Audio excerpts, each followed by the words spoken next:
Yo, what's up, guys? Welcome back to another video. This is a reaction to why don't Americans road trip anymore? I don't know if this is actually true or not, but I did see someone suggest this to me, and I thought, yeah, we're gonna check this out. And I mean, is this just maybe because less people are driving? But is that even the case in the US? I don't think it really is, to be honest. I don't think less people are driving. I think it's just about the same, if not more people. Maybe less amount, like a low percentage of people are driving, but because there's more and more people, there's still more people driving. But yeah, I don't know if this is true. I guess we're going to learn about it. It's quite a short video, so we'll get to it quick and learn about it quick. But yeah, let's jump into this. Hopefully, going to enjoy, and let's check this out. Howdy, it's Kyle talking about road tripping and specifically why it isn't as popular of an activity as it used to be for Americans. Hopping in your car and driving across the country is an American time-honored tradition that people used to do with much greater frequency. And in the past 10, 15 years or so of me road tripping, I've seen fewer and fewer people on the road doing this, fewer and fewer families, and just fewer people talking about wanting to go on a road trip. So here I want to talk about why that might be. And road tripping is why I've learned so much about the country. I gained a lot of info from the Ivory Tower in geography at college, but I learned so much more from traveling and road tripping and visiting some of these places that I wouldn't have seen if I flew over it or just didn't visit at all. So let's talk about road tripping in the US and why it's something I always encourage people to do. All of the images I'll be showing here are ones I took myself while on road trips. I want to talk about the two reasons most people cite when talking about why Where is this? people don't do This is much like a building in London. What the fuck? road tripping anymore: high gas prices and the economy. But I'll debunk those pretty easily. One, gas prices were actually higher between 2005 and 2014 if you adjust for inflation. And even back in the 90s, when absolute gas prices were low, adjusted for inflation, they were still about what they are today, but people did a lot more road tripping back then. In the terms of overall economic situation, tourism is up, theme park attendance is up, hotel stays are up, Airbnb stays are up, international travel is up, and because road tripping isn't necessarily more expensive than those other types of vacations, I can't see the economy as being why road tripping is less popular now than it used to be. And even though the title of this video is going to be something like, why don't people road trip anymore? I don't really know the answer. I think it has more to do with just people don't think about it or really are as interested in it. Okay. And even though I had studied the US and read maps all through my growing up as a kid, it wasn't until I went on my first big cross-country road trip in 1998 that I really learned a lot about the country. For me to have seen so many photos of these places and seen videos of some of these national parks and cities, to finally get there and walk around and see it for myself, it was such a wonderful experience, and it continues to be that way to this day.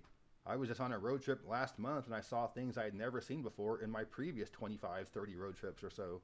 But it isn't just about seeing the most highly visited spots, the national parks, the biggest cities, the tourist traps, but also some of the off the beaten path areas off some of the side roads that most people don't ever get to see. And when you get to some of these small towns or some of these areas that are off the beaten path, you can see how these places might be without outside influences of tourists. And you can often see But these are all his pictures as well. That is pretty wild. Look at these views that you're getting here. some of the same gorgeous scenery at state parks without the huge crowds at some of the national parks. And it's just great to go into some of these off the beaten path areas, walk into some local mom and pop diner or cafe and just try the local food. And if you want to see a lot of beautiful scenery but you're not much of a walker, there are plenty of places in the US where you don't have to go very far, or you can park your car and walk far less than a mile and still see plenty of beautiful scenery. Or you think about some of the more mundane type experiences that where you live you take for granted but might be something really foreign to people that are not from that part of the country. So for me, one of the first big shocks was just feeling high humidity for the first time. Or if you're from the eastern half of the US, I'm sure your first time in the western half of the US in the desert probably felt a lot different when it actually got kind of chilly at night, even during the summer. I'll never forget my first severe thunderstorm. We were in Oklahoma and it was pretty crazy. It was scary. We didn't have those out west. And I think one of the greatest shocks for people from either the west coast or the east coast is to feel the ocean temperature of the other one. If you're from one of the coasts, I'm sure you've heard a bunch of times that the other ocean is much warmer or much colder than the one you're used to, and yet it still doesn't change the shock when you first touch that water. And for me, it was Myrtle Beach, South Carolina, so it's just the warm water and the humidity and all the accents. It was just such a very different place and such a really cool thing to see as a Californian being on the opposite end of the country. And I would like to think it'd be the same for people from the east going to the west and seeing these huge mountains and these canyons and deserts. If you're from the west and you go back east, you see all the lush greenery, some swamps and wetlands. But say you're from a big city or a small town, and seeing the exact opposite can also be a mind opener. Or even something like our first trip to Detroit, we drove around all throughout the city, including some of the most burned out parts of town, some of the things you always heard about, but just never got to see because we don't really have that on the West Coast. You don't have that Rust Belt type of abandonment in the West, so seeing it in person was shocking. But it wasn't just all culture shock, it was The fuck is that? also going to other parts of the Is this Washington? What the hell is this? I don't even know what this is. I'm so confused. It is Washington, right? With the... What's it called? I can't remember what it's called. country, and seeing that maybe other than the climate and the accent, it's pretty similar to where we're from. But we were able to feel like we were almost at home in places like Abilene, Texas, Lawton, Oklahoma, and Grand Island, Nebraska. And with this country being so divided by the media, by politics, I think it's really important now more than ever to see more parts of the country and see what other areas are like that might not be just like yours. A good example is a YouTube channel. I'm not going to call out specifically, but you might know it. But it started several years ago. They would travel around the U.S., and it was very political. It was just about saying all the problems are because of Mitch Pelosi, blah, blah, blah. I don't know who that is, to be fair, but maybe I've reacted to them before. But through the years, they've traveled way more outside their region and have seen much more of the country, and shocking surprise, the channel is much less political now. They see things for how they are, not because of red and blue and Donald Biden kind of stuff. And I think it would be great if every American could visit a place that they love that voted for the other guy and see a place that they hate that voted for the same guy they voted for. One thing I've noticed, as fewer and fewer people road trip and see as much of the country as they can, more and more people have really strong opinions about those places. Where is this? This looks so... I'm going to guess it's... I actually don't know. This place looks wild. Are these apartment buildings, or are they going to be office buildings? I think they look like they look like apartment buildings because they got balconies and stuff. Where the hell is this? Places they haven't seen. And It's a I beautiful really do street. think road tripping and seeing a lot more of the country is a good cure for this hyper partisanship. So now I want to ask you guys, Americans and Canadians specifically, is road tripping across the country something you're interested in doing?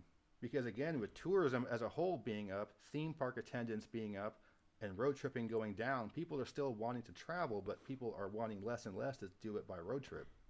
Now, I know not everybody has a car and has the ability to go on a road trip, but that was the case 20, 30 years ago as well. And also, I want to hear from people that haven't gone road tripping that want to, what are some of the things you would like to see the most? So I want to end by saying I encourage people to go on a road trip to see as much of the country as you can. Just hopping in a car and just driving far in one direction from your house, you'll see all kinds of things you haven't seen before. And maybe you'll be like me, you'll go on one road trip and then catch the bug, and you can't wait to go back out on another one.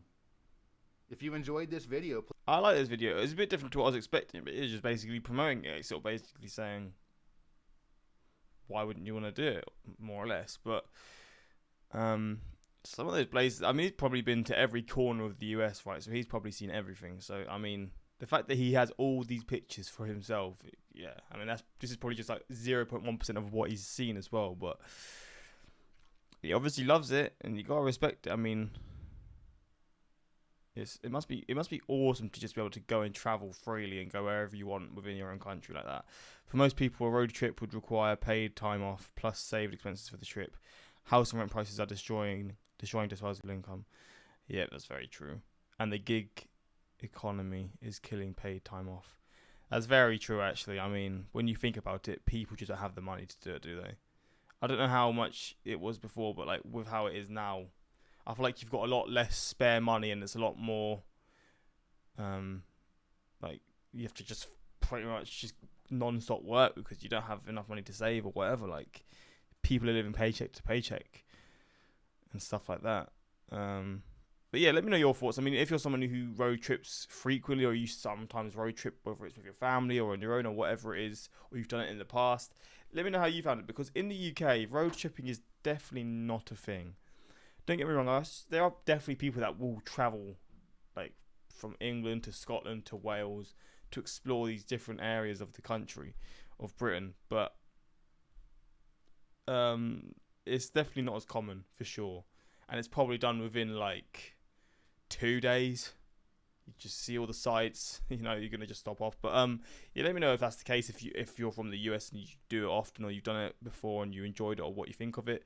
Because it does seem like it's a lot of fun. And I know a lot of people that travel to the US will do the same thing. They'll go on road trips to see different parts of the US. But yeah, hopefully you enjoyed this reaction. And yeah, until next time, like, subscribe, and peace.